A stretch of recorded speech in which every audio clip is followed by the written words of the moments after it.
بسم اللہ الرحمن الرحیم۔ اگر محکمہ کسی کو سنے بغیر سزا دے گا تو ہائی کورٹ محکمے کا حکم نامہ کالعدم قرار دینے کے ساتھ ساتھ باری ہرجانے کا حکم دے سکتی ہے۔ معطل ملازم کو ڈیوٹی کرنے پر مجبور نہیں کیا جا سکتا۔ معطل ملازم سے ڈیوٹی کروانے سے پہلے اسے بحال کرنا لازمی ہے۔ اگر کسی ادارے کو سرکاری سے پرائیویٹ یا نیم سرکاری کر دیا جاتا ہے تو اس میں پہلے سے کام کرنے والے ملازمین کو سرکاری ملازمین والی مراعات ملے گی۔ سروس بک میں جو تاریخ پیدائش لکھی جاتی ہے وہ فائنل ہوتی ہے اور اس میں سول سرونٹ لمبے عرصے کے بعد تبدیلی نہیں کروا سکتا۔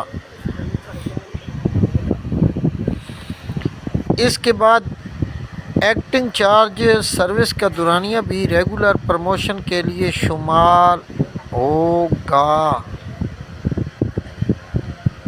ادارے کی ذمہ داری ہے کہ ملازم کے ریٹائرڈ ہونے سے پہلے پنشن کا مکمل حساب بنائے اور ریٹائرمنٹ کے وقت ساری پنشن بغیر کسی تاخیر کے ملازم کو ادا کر دے۔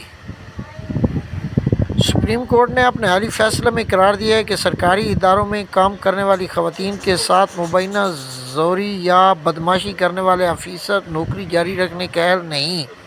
مزید قرار دیا کہ ذیلی عدالتیں امن معاملات میں احتیاط برتیں اور ایسے آفیسر کو کسی بھی قسم کی رعایت نہ دیں۔